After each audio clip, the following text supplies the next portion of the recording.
अच्छा बेटा, आज हमने बड़ा इंपॉर्टेंट टॉपिक पढ़ना है, that is torque end moment of force. ये क्या होता है? अब अगर कोई बॉडी है, अगर फॉर एग्जांपल मेरे पास कोई इस तरह की बॉडी है, हमने देखा हुआ है कि अगर इस बॉडी पर किसी डायरेक्शन में फोर्स लगती है तो बॉडी एक सर्टेन डायरेक्शन में मूव करना शुरू कर देती है। ठीक है। लेकिन अगर कुछ ऐसा हो कि बॉडी के ऊपर फोर्स लगे और बॉडी घूमना शुरू कर दे, फोर्स लगे और बॉडी घूमना शुरू कर दे, अपने ही किसी पॉइंट के क्रॉस, अपनी ही किसी एक्सिस के क्रॉस बॉडी घूमना शुरू कर दे, तो फोर्स के ऐसे इफेक्ट को टॉर्क बोलते हैं या मोमेंट ऑफ फोर्स बोलते हैं। ठीक है। तो डेफिनेशन क्या बनती है? The turning effect of force is called torque और मोमेंट ऑफ फोर्स। कि फोर्स का टर्निंग इफेक्ट, ऐसा फोर्स का इफेक्ट, फोर्स का ऐसा असर जिसकी वजह से बॉडी टर्न करना शुरू कर दे, उसको क्या बोलते हैं? टॉर्क बोलते हैं।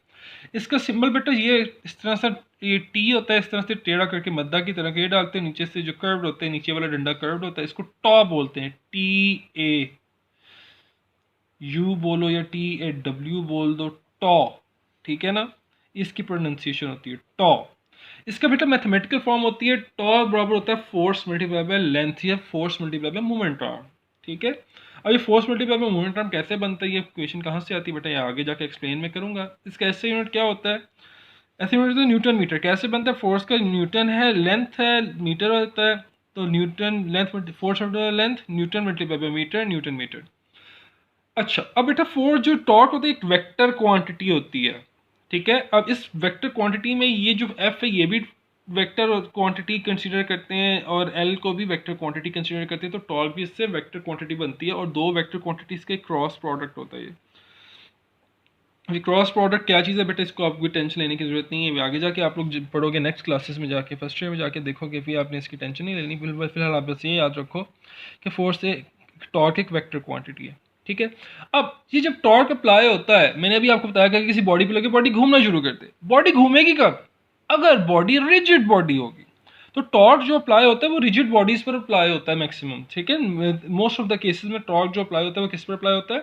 वो रिजिड बॉडी पर अप्लाई होता है। रिजिड बॉडी क्या होती है? एज्यूम करो एक बॉडी है मेरे पास, उसके अंदर ये पार्टिकल्स हैं।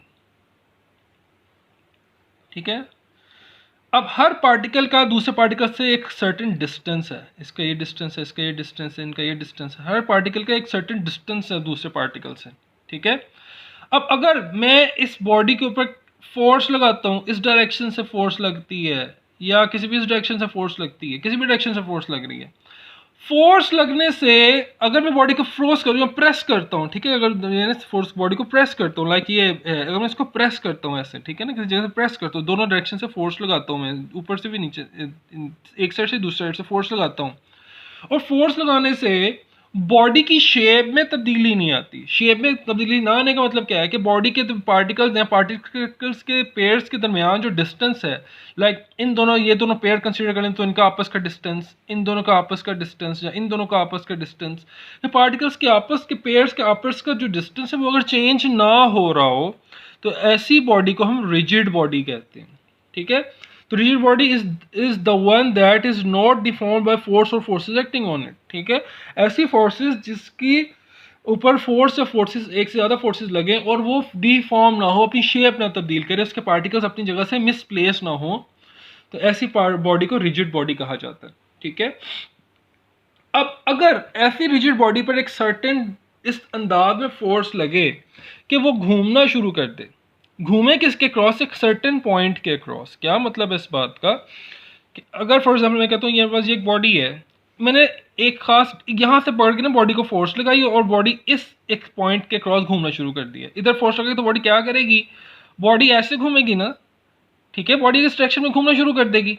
अब जब बॉडी इस डायरेक्शन में घूम रही होगी, बॉडी असल में पूरी की पूरी बॉडी अपने ही अंदर मौजूद एक एक्सिस के क्रॉस रोटेट स्पिन कर रही होगी, लेकिन बॉडी के जो पार्टिकल्स मौजूद हैं, हर पार्टिकल क्या कर रहा होगा? अगर मैं इस पार्टिकल को लूँ, वो बेसिकली इस एक्सिस के इर्द गिर्द सर्कुलर पाथ में मूव कर रहा होगा। ये वाला पार्टिकल भी इसके इर्द गिर्द ऐसे सर्कुलर पाथ में मूव करेगा, इधर जो पार्टिकल है वो भी इसके इर्द गिर्द सर्कुलर पाथ में मूव कर रहा होगा। तो ऐसा पॉइंट जिसके इर्द गिर्द रोटेटिंग बॉडी के पार्टिकल सर्कुलर पाथ में मूव करें, ऐसे पॉइंट को एक्सिस ऑफ रोटेशन कहते हैं।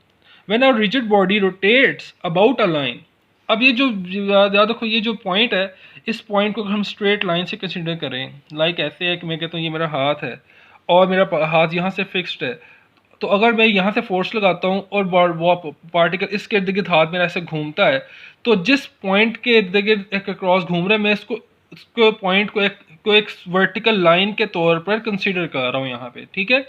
तो अगर इस लाइन के क्रॉस बॉडी जो है वो ऐसे बॉडी के रोटेट कर रही है, तो बॉडी के अंदर मौजूद तमाम पार्टिकल्स इस लाइन के इर्द गिर्द ऐसे सर्कुलर पाथ में मूव कर रहे होते हैं, ठीक है। तो वो कहते हैं when a rigid body rotates about a line, the particles of the body moves in a circles with their centres all lying on this line, ठीक है। बॉडी जिस सर्कुलर पाथ में मूव करती है उन तमाम सर्कल के सेंटर इसी लाइन के ऊपर ही बनेंगे, ठीक है। This line is called the axis of rotation, इसको एक्सिस ऑफ रोटेशन कहा जाता है। अच्छा बेटा, अब आपको समझ आ गई होगी कि जो बॉडी का फोर्स लगती है तो बॉडी एक एक्सिस ऑफ रोटेशन कर देगी, जैसे घूमना शुरू कर देती है। ये तो आपको पता चल गया है मेन कॉन्सेप्ट, ठीक है। अब थोड़ा सा इसको बेटा एक्सप्लेन करते हैं हम, ठीक है। अब एक्सप्लेनेशन में आपकी बुक में एग्जांपल गिवन है एक रेंच की, कि हमारे पास एज्यूम करो कि एक इस तरह का मेरे पास एक बोल्ट है, उसको मैंने एक रेंच की मदद से टाइट करना है, ठीक है। ये रेंच है मेरे पास, ठीक है। अब इस पॉइंट ने रोटेट करना है और मैं फोर्स लगा रहा हूं इस सिरे पे। ये है पॉइंट ऑफ, ये है एक्सिस, ये क्या है AXIS, ये है एक्सिस, ठीक है। और ये है point of action of force, जहां पर फोर्स लग रही है, तो ये क्या है point of action of force, ठीक है। अब point of action of force, जिस पॉइंट पर फोर्स लग रही है उस पॉइंट से लेके एक्सिस तक का जो डिस्टेंस होता है इसको कहते हैं मोमेंट आर्म। क्या बोलते हैं इसको? मोमेंट आर्म बोलते हैं। और इसका सिंबल होता है कैपिटल एल। बड़ी क्लासेस में जाओगे तो इसका सिंबल होगा स्मॉल आर। फिलहाल आपकी बुक में इसका सिंबल है कैपिटल एल, तो हम इसी से रिप्रेजेंट करेंगे इसको, ठीक है ना। आगे जाओगे तो इसका सिंबल स्मॉल आर होगा। तो यहाँ से लेके यहाँ तक कुछ डिस्टेंस है, that is moment arm length. अब बेटा यहाँ पे गौर से देखो, अगर मैं यहाँ पे रख के इसको फोर्स लगाता हूँ तो मुझे एक सर्टेन फोर्स लगेगी और ये नट जो है वो घूमना शुरू कर देगा। लेकिन अगर मैं इसी नट को मैं दोबारा से घुमाता हूँ, ठीक है, लेकिन अब मैं रेंज का साइज बड़ा ले लेता हूँ। अब क्या हो गया, बेसिकली इस पॉइंट से इस पॉइंट तक का जो डिस्टेंस है, ये मूवमेंट आर्म की लेंथ है, वो ज़्यादा हो गई है। अब बेटा असल बात क्वेश्चन आता है कि अब मुझे फोर्स ज़्यादा लगानी पड़ेगी या कम लगानी पड़ेगी। याद रखो बेटा, जो टर्निंग इफेक्ट होता है ना, वो उतना ही, इसने घूमने के लिए उतनी ही इसको जो है टॉर्क की ज़रूरत है। इसको घूमने के लिए जो टॉर्क है वो उतना ही चाहिए, लेकिन टॉर्क प्रोडक्ट है फोर्स और लेंथ का। अगर मैं लेंथ बढ़ाता हूँ तो फोर्स कम हो जाएगी ताकि प्रोडक्ट सेम रहे। लाइक अगर टॉर्क 10 है तो अगर पहले लेंथ 2 सेंटीमीटर थी या 2 मीटर्स थी तो फोर्स की ज़रूरत थी 5 न्यूटन। लेकिन अगर मैं अब लेंथ बढ़ा देता हूँ, लेंथ कर देता हूँ 5 मीटर, तो फोर्स कितनी लगेगी? फोर्स लगेगी 2 न्यूटन, ताकि 5 टू द 10 आंसर क्या रहेगा? 10 न्यूटन मीटर ही रहेगा। तो इसका मतलब ये है, अगर मैं ये फोर्स बढ़ाऊंगा तो लेंथ छोटी हो जाएगी, या फिर ये कह दो कि लेंथ छोटी होगी तो फोर्स ज़्यादा लगानी पड़ेगी, लेंथ बड़ी होगी तो फोर्स कम लगानी पड़ेगी। इसीलिए ज़्यादा बड़े साइज़ का जो रेंच होता है उसको हैंडल करना ज़्यादा आसान होता है। इसका बेटा एक और भी एग्जांपल आप बड़े आसानी से आप कर सकते हो। आप अपने घर का दरवाजा, जो आपका रूम का दरवाज़ा है, आपको पता है कि दरवाज़ा, अगर मैं टॉप व्यू दिखाऊं तो दरवाज़ा अगर यहाँ से एक जगह से फिक्स्ड है, ठीक है ना, ये दरवाज़ा है, ठीक है, यहाँ से फिक्स्ड है, यहाँ पर दरवाजे का हैंडल है, ठीक है, मैं टॉप व्यू दिखा रहा हूँ। अब अगर आप दरवाज़ा ओपन करते हो, इस तरह से बाहर की तरफ ओपन करते हो, आप फॉर एग्जांपल दरवाज़ा ओपन करते हो यहाँ से पकड़ के, आपको फोर्स कम लगानी पड़ेगी, ठीक है। आप सारा ओपन कर लो, इसको दरवाज़ा यहाँ ले आओ। अब अगर आप दरवाजे को इस जगह से पुश करोगे तो बेसिकली ये पॉइंट एक्सिस है और ये जो पॉइंट है ये point of action of force है। तो अगर यहाँ पे आप फोर्स लगाओगे तो इस वक्त मूवमेंट आर्म की लेंथ इतनी है, यहाँ से यहाँ तक, ये L1 है, एज्यूम करो L1 है, तो इसके लिए अब फोर्स F1 जो होगी वो स्मॉल होगी। लेकिन अब अगर आप दरवाजे के सेंटर में कहीं यहाँ से दरवाजे को पकड़ के पुश करते हो इस तरफ बंद करने के लिए, तो अब आप गौर करोगे कि इस पॉइंट पे जब आप फोर्स लगाओगे तो अब आपकी जो फोर्स लग रही है वो लार्ज फोर्स लग रही है, ज़्यादा फोर्स लग रही है। क्यों? क्योंकि अब आपकी जो न्यू मोमेंट आर्म बनेगा, point of action of force है, एक्सिस तक का डिस्टेंस होता है, ये मोमेंट आर्म होता है। इसको मैं L2 कह रहा हूँ। इस केस में जो L2 है वो छोटा हो गया है। L1 जब ग्रेटर था L2 से, तो उस वक्त क्या था, फोर्स जो थी, जो F1 थी वो लेस देन थी F2 से। इसको मैं F2 कह देता हूँ, ठीक है। L1 ग्रेटर है L2 से, तो F1 लेस है F2 से, ठीक है। अब या फिर इन अदर वर्ड्स आप ऐसे कर लो कि ये L1 बड़ा होगा, L1 बड़ा है तो फोर्स F1 छोटी है, L2 या लेंथ छोटी है तो फोर्स बड़ी है, ठीक है। एक चीज़ छोटी है तो दूसरी चीज़ बड़ी हो जाती है, ठीक हो गया।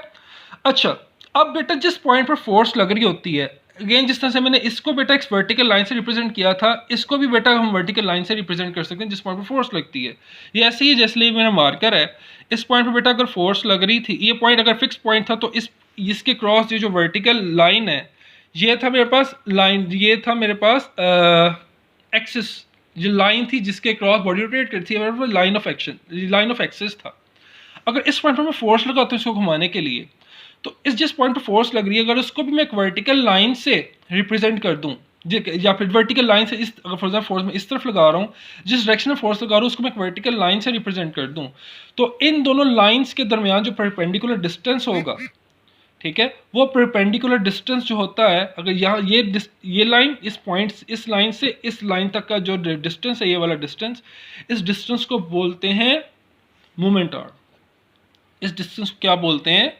इस डिस्टेंस को मोमेंट आर्म बोलते हैं, ठीक है। बेसिकली ये थोड़ी सी मोर एलेबोरेटेड डेफिनेशन है। आप सिंपल अल्फाज में ये कह सकते हैं जिस पॉइंट पर फोर्स लग रही है, और जिस पॉइंट के इर्द गिर्द बॉडी मूव कर रही है, इनके दरमियान आपस का जो डिस्टेंस है वो क्या होता है, उसको मोमेंट आर्म बोलते हैं, ठीक है। और जिस पॉइंट पर फोर्स लग रही है, जिस डायरेक्शन में उस लाइन, जिस लाइन पर फोर्स लग रही है, उसको कहते हैं line of action of force. इसकी डेफिनेशन क्या है? The line along which a force x is called line of action of force, ठीक है ना। जिस लाइन पर फोर्स लगती है, जिस लाइन की क्रॉस फोर्स लगती है, उसको line of action of force कहते हैं। और मोमेंट आर्म कहते हैं the perpendicular distance between the axis of rotation and the line of action of force is called moment arm. तो एक्सिस ऑफ रोटेशन और line of action of force के दौरान जो परपेंडिकुलर डिस्टेंस होता है उसको हम मोमेंट आर्म बोलते हैं। तो बेटा यहाँ से जो रिलेशन बनता है फोर्स मोमेंट आर्म का, इसका जो प्रोडक्ट होता है उसको टॉर्क बोलते हैं। तो टॉर्क किस तरह से बनता है? This torque is the product of this force and this moment arm, ठीक है। तो इस तरह से बेटा ये टॉर्क जो होता है एक वेक्टर क्वांटिटी होती है।